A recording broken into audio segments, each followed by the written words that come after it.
YouTube? Poke Primer here, and I am primed and ready to introduce to you guys our intro video for NPBA Season 2. Finally, we're getting things rolling, and I'm joined today to get things started with my good friend, Driven Gaming.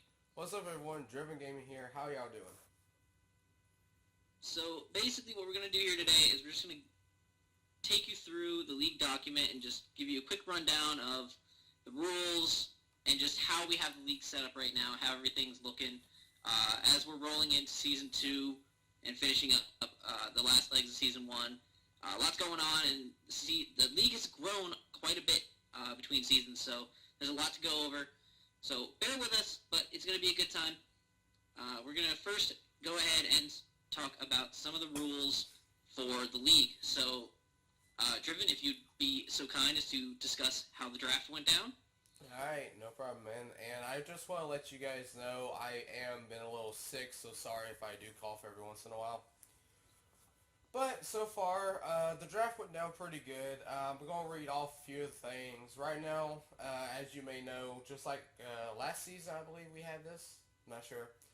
Each team will get one trademark. That means you will get one Pokemon of your choice no matter what throughout the whole season. So my trademark was Victini. What was yours, Tyranitar?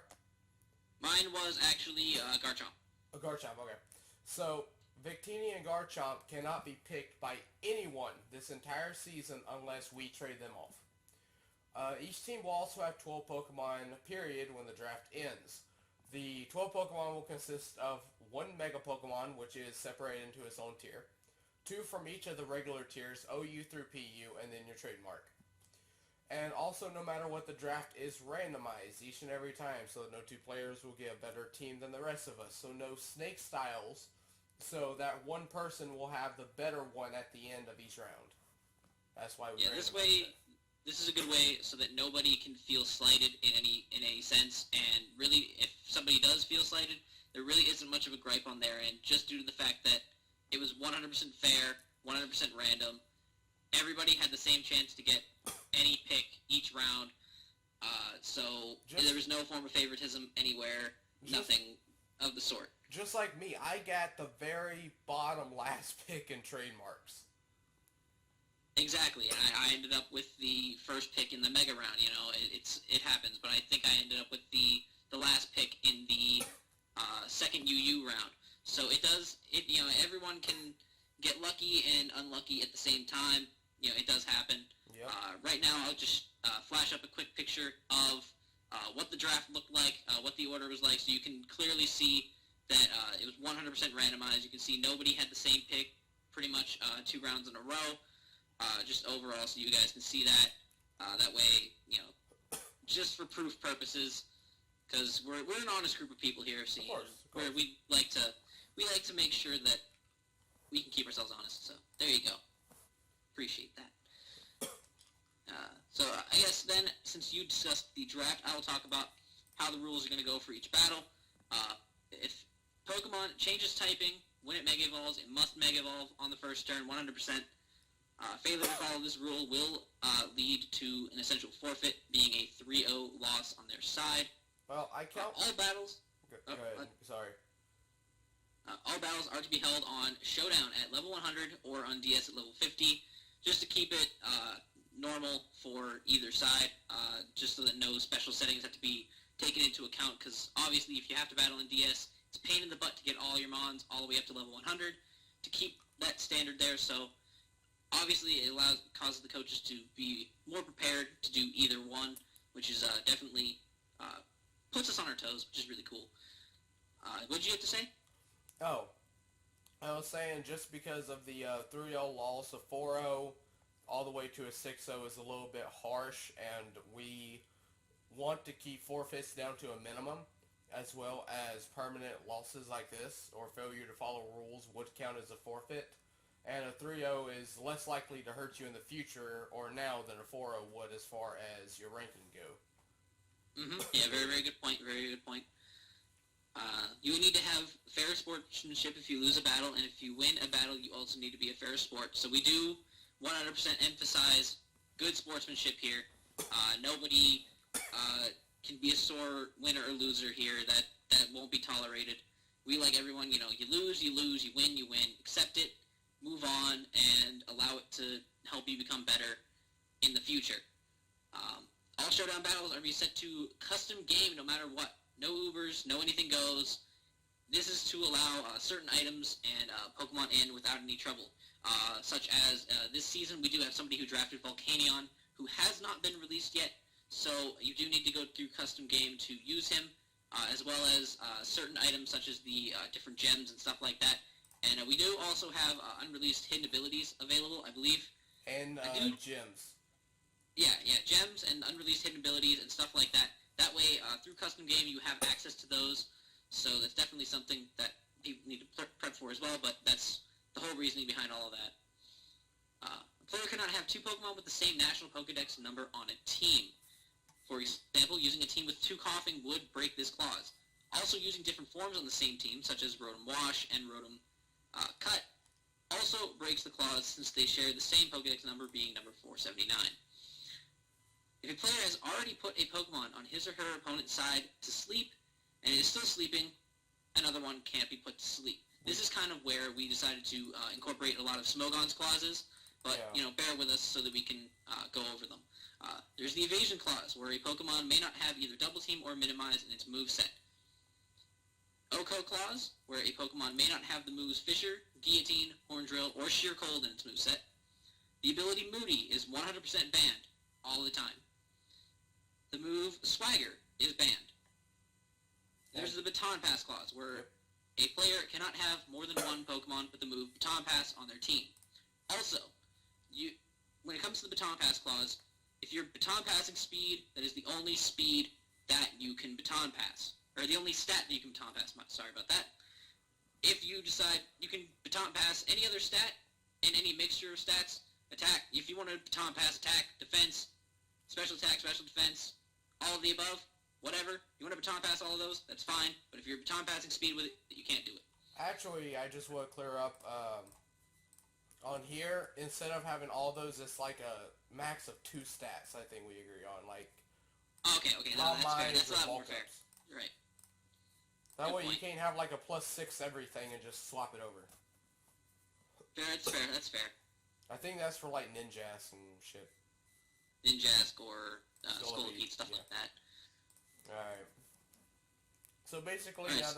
now that we got battles and drafting out of the way, I'm sure you guys will want to know about the tradings. We did something a little different from last season. This season, what is the league that this is based off of that has this? The GBA. Yes. It's just like the GBA. Every coach will have 8 trades available through them throughout the season. We want to try this. We've seen it work before. I think it's interesting, so that's where we kind of got the idea from it. So hope this works out. Basically, you may swap as many Pokemon each week as you choose. So let's say I want 4 Pokemon in Sunday. I can get 4 Pokemon. Let's say Jeff hates his entire team. He wants all 8 of them. He can get all 8 of them. You can get 1, you can get none. It's however many you want. You don't even have to use these trades. But you do have 14 weeks to decide because trading begins after week 1 and ends week 14, which there are only 15 weeks in the season. When trading, you can only swap a mon out for another mon of the same tier. Same goes for the free agent pool. Basically, I can't have a Diggersby and swap it for a Dusclops, basically. I have to be in the same tier.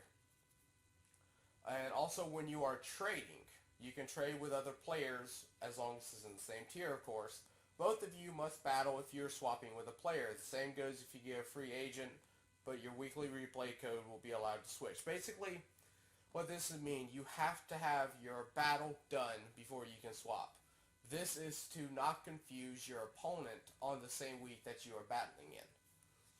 So if I battle Jeff on week 4, and I make my week 4 trade on Monday, but we battle on Friday, that wouldn't be fair to him. Because if he may have already planned Sunday, but he just can't battle until Friday. So it wouldn't be fair to him and his planning. So that's why you have to battle first. And as far as I know, that is it for trading. Yep, that is everything up until, except for the fact that all trades must be done. Yes. Sorry. Your trade can be made at any time as long as you battled. Your trade or free agent swap can be made any time after you've battled. But in order for it to count, it must be in by Sunday night at 11:59 p.m. your own personal time. Because it wouldn't be fair to say, for example, if we were to use 11:59 p.m. Eastern Standard Time, that wouldn't necessarily be fair for, say, somebody who's on the West Coast. Me. Who, yeah, exactly. For Damien, or someone like Damien, who is an hour behind that, so when it would hit 11:59 for me, it would only be 10:59 for him, and he would be screwed out of making a swap if he, had to battle really late or something along those lines. And it also wouldn't be fair if I put Jacob in charge for the trades on Sunday, and he's in the UK, and he's 6 hours ahead of us. Exactly. So that really wouldn't be fair. This way, everybody, regardless of time zone, has a fair enough chance to be able to make their trades appropriately and on time. So with that, I guess we can move into the rules for the playoffs. The way the playoffs are going to go is the top three in each division will qualify for playoffs. The top team in each division will get a bye week, leaving second and third place to face off for a chance to take on the top team. The winner of the division will then take on the winner from the other division in their conference for a chance to go to the finals, which I think is a pretty fair way of doing it. Gives a good portion of the coaches a chance in the playoffs that way, and it just seems like a very easy, simple, organized way to keep things running. So I think that's all that needs to be said there, unless you have anything else to add. I'm not in charge of the playoffs. I don't watch football, and I don't understand how any of that works, so I can't contemplate on it. I watch one game a year, and that's the Super Bowl. I feel like that's what everyone does, to be honest. Basically, my knowledge of football, you hit the ball in between the spiky goal things and you win. That's all I know. That's why you leave the playoffs to us, Damien. That's why you leave it to us. Precisely. But that's enough for the rules. Now we are going to move briefly. I would like to go into the roster changes to show you guys how it's going to work. The roster changes page is where all the coaches will be able to see each team's roster as the season goes on. As well as you guys watching. As well as you guys watching as well. Will we be linking the document in the description of videos for people to be able to go on and view it, but not necessarily edit it, but they can still go on and view it? You have to get our permission to edit it before anything, and before exactly. But they can still view it. So yeah, they can view it no matter what. But it's a public document. But I just want to say I'm not going to do it for every video. Videos like this, yes, but for like I'm doing a podcast, I won't be linking that specifically because it's not about this specific one item. So unless the document is needed, I'm not going to link it. Okay, good plan. I like that. So at least you guys will then be able to keep a good close track on how the season is going from the inside and see what's kind of going on behind the scenes at some points, which I think would be kind of cool.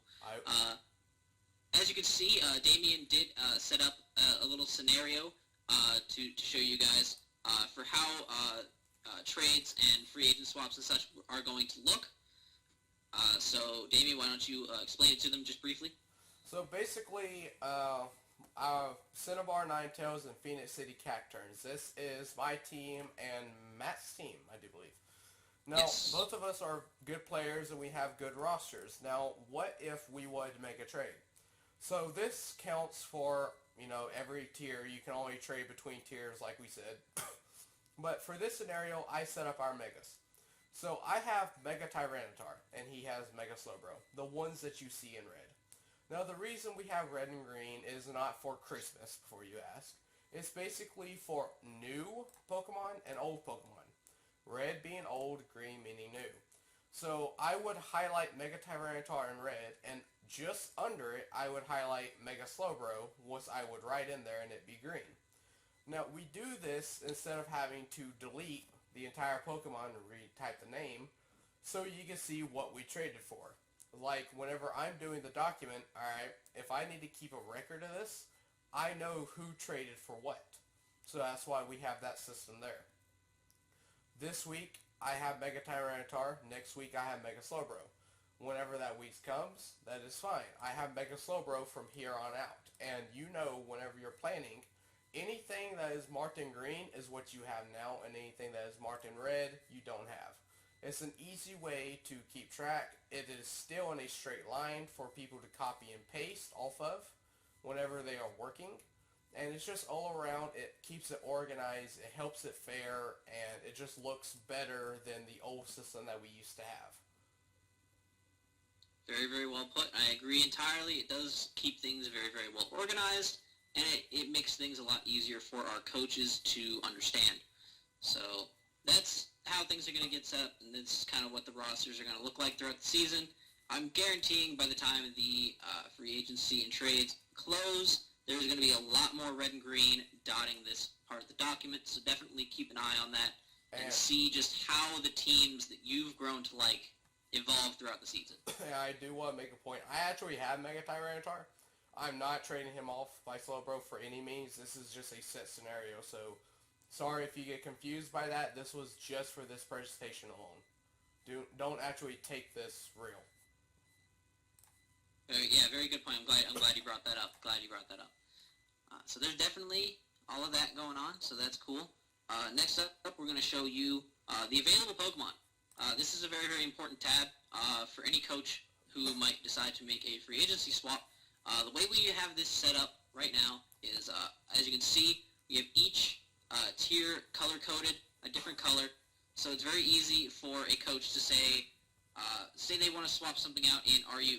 They can scroll down, and as soon as they start seeing the blue color, immediately they can know they are in the RU tier, and they can scout out to see what else is available for them to scoop up, which is very, very convenient. We tried a lot this season to make things more convenient for our coaches, which is definitely going to be very, very good for us. We did have a separate column as well for trademarks, just to show that what mons have been trademarked, and that at least allows us to show appropriately what mons are 100% off limits for the most part of the season. And then obviously we have the team, the coach's name marked next to each mon that has been drafted, going all the way down through each tier, just again as a secondary option to look at for free agency and stuff like that. So it's really nice. It's very, very well done. I really like it. I'm happy with how it's set up now, and hopefully our coaches can appreciate the lovely organization we put into it, because I'm sure that Damien appreciates it. Well, I'm the one that made it, so I hope so. You're right. I hope you appreciate your work. Hopefully we can take this on to Season 3, if it works out correctly.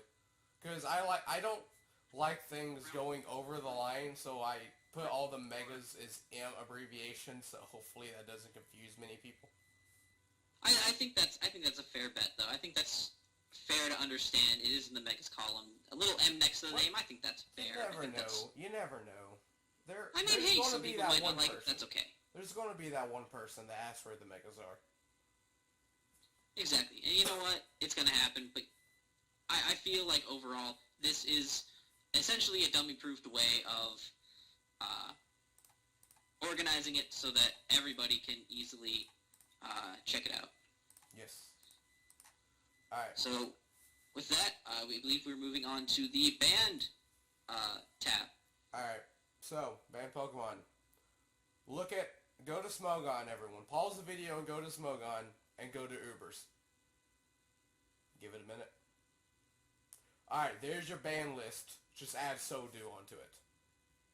Literally. It's basically. Good point. Shield, Speed Boost Blaziken. I need to put Greninja on. No. Greninja's on here with Protean. And then all the Ubers Megas, and then the item Sodu. That's essentially what the ban list is. Yes, the only changes I do believe that we did in fact make were the banning of Mega Metagross, which Mega Metagross is banned overall in the league format. Doesn't matter what league it's in, is banned in every league just for its overall versatility. Until Gen 7 comes out. Yeah, until Gen 7 comes out, and then it'll be most likely revisited. But until that time, Mega Metagross will remain banned. And also, the unbanning of Landorus Incarnate, since it is a league format, is easier to handle. I forgot about Landorus Incarnate. I honestly forgot about him. I don't use Landorus, so I forgot he existed. Yep, yeah, he's an Ubers based upon Smogon, but in the league format, he's easier to take care of, mostly due to the fact that you can prepare for him and have all the necessary counters you need. Oh yeah, so that's why I drafted Sneasel. That's why I drafted Sneasel. Exactly. Alright, sorry about that. So, it's Ubers without Landers. Yeah, basically. Okay, well that was simple. Alright, and I believe the last thing we need to show them for sure is the team standings, just to let you guys see how the divisions are laid out.